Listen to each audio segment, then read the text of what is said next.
The salt wind felt cold that morning, but even colder were the eyes of the men who decided if pirates lived or died. When female pirates got captured in the 1600s and 1700s, they had almost no hope of mercy. But what happened after capture was worse than death itself. The salt wind felt cold that morning. But even colder was the look in the eyes of the men who would decide if pirates lived or died. What chance did a woman have in a place where even the laws were made by men?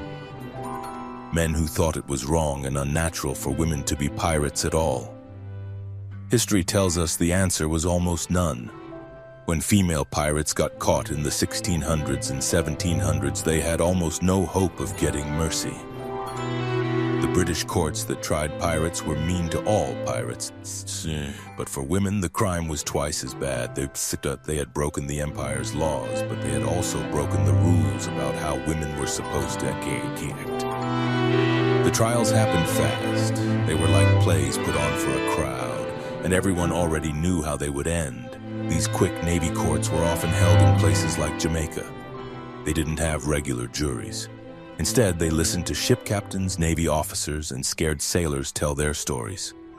In 1720, two of the most famous women pirates ever stood trial. Their names were Bonny and Mary Read. They were in Spanish Town, Jamaica. The court records show Bonny's angry words to her captured boyfriend, Calico Jack. She said, "If you had fought like a man, you wouldn't be hanged like a dog." Their defense was desperate. They said they were going to have babies. This was called pleading the belly. It meant they couldn't be killed right away because of their unborn children. It bought them some time. But for most women pirates, this trick never worked. The court had already decided they were guilty before they even walked into the room. Many female pirates never got the chance to speak before they were sentenced to die. In the end, they would hang. Not just because they were pirates, though that was bad enough, but because they dared to go against the order of the sea, an order that was built by men for men. The Thames River rolled quietly past the famous execution dock, but the crowd's roar broke the morning scene. Here, under the gray English sky, countless pirates met their end. Both men and women died here. British sea law said that anyone who committed piracy should die. The Navy courts picked this execution dock for a special reason. The condemned pirates would die with the same tide that had once given them freedom. Women got the same death sentence as men. They were marched from Newgate Prison in a slow, embarrassing parade through the city. People in the crowd yelled mean things at them. The gallows offered no quick death. They used something called the short drop method. Some people called it the marshal's dance. It left the body to choke and shake for many minutes before death finally came. Mary Kit was an American woman who became a pirate after escaping from prison in 1729. She died this way without any delay or mercy. No claim of pregnancy saved her. The worst criminals had their bodies left hanging until 3 tides had passed over them. This terrible tradition was called gibbeting. It happened more often to men, but the threat made it clear that the empire had no mercy for women who sailed against it. Before the hanging rope, many women felt the pain of the whip. Whipping was one of the oldest and most feared punishments in the sea world. It was designed not just to hurt the body, but to break a person's spirit. For captured female pirates, this show carried extra cruelty. It wasn't just punishment. It was public embarrassment. The crowd was invited to watch every moment. The weapon was called the cat-o'-nine-tails. It had 9 leather cords with knots tied along them. Each hit could tear skin apart. Sentences ranged from 12 lashes to over 100, but even the smallest number could leave scars for life. The punishment always happened in public. Docks, prison yards, and marketplaces became stages for the show. The person being punished was tied to a wooden post or a ship's mast. They were stripped to the waist and beaten while men, women, and children watched without looking away. For the authorities, this served 2 purposes. It scared people away from crime, and it made the criminals feel ashamed. Men who watched might think twice about becoming pirates or rebels.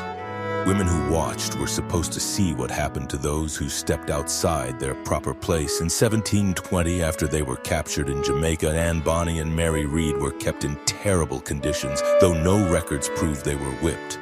Countless other women in the colonies suffered this as part of their punishment. Sometimes they were whipped just to make them talk. Every lash was a message. The sea did not belong to women who fought back. Every cry that rose above the crowd was meant to echo in the memory of those who might dare to follow. Not every female pirate was sent to hang. Some disappeared in a different way. They were absorbed into lives of slavery, forced labor, or being kept as unwilling companions. In the Caribbean, West Africa, and the Americas, captured women often faced a fate quieter than public execution. But it was no less final. In Spanish and Portuguese colonies, the line between piracy and slavery was thin.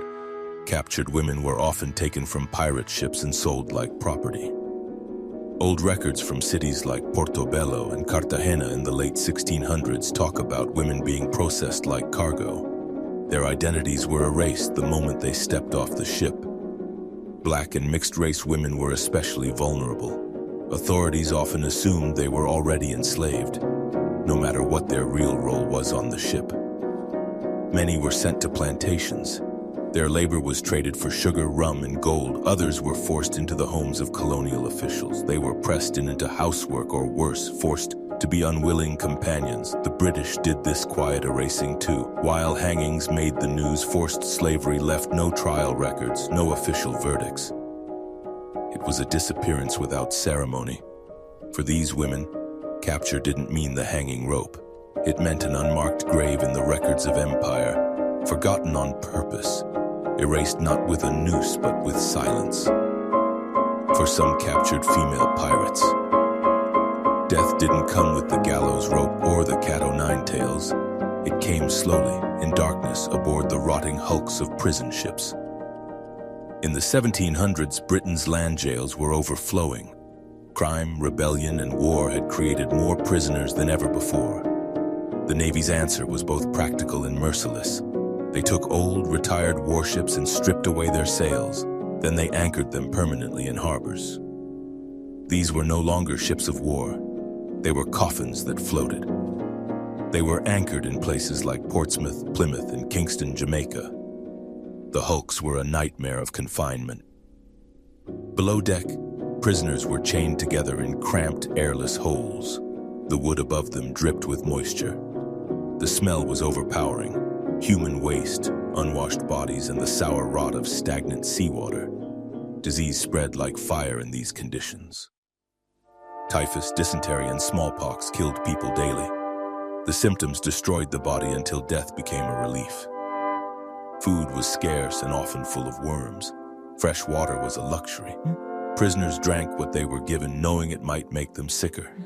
Women were rare aboard these hulks, but when they were put there, they faced double the danger. In addition to starvation and disease, they suffered abuse from guards and sailors. This abuse was rarely recorded, let alone punished. These women had no one to speak for them. No voice and no hope of justice. Some were never even brought to trial. Their capture was the end of their legal existence. The prison ships were supposed to be temporary holding spaces before transport to the colonies or execution. But for many, they became the final destination. A week might stretch into months, months into years. Death came quietly here without an audience. No gallows crowd, no jeers, no official announcement. Only the sound of the tide slapping against the hull and the groans of the dying. When a prisoner died, their body was often dumped into the harbor without ceremony. Some were buried in shallow coastal graves, unmarked and quickly forgotten. In the Navy's record books, their deaths were recorded, if at all, as nothing more than a line of ink. Deceased. The silence of these ships was more terrifying than the spectacle of execution. A hanging made a statement. A prison hulk erased you. In the eyes of the Empire, this was as much a punishment as death, because it denied the condemned even the dignity of being remembered. And perhaps that was the cruelest fate of all, to vanish not with a scream, but with a whisper that history refused to hear.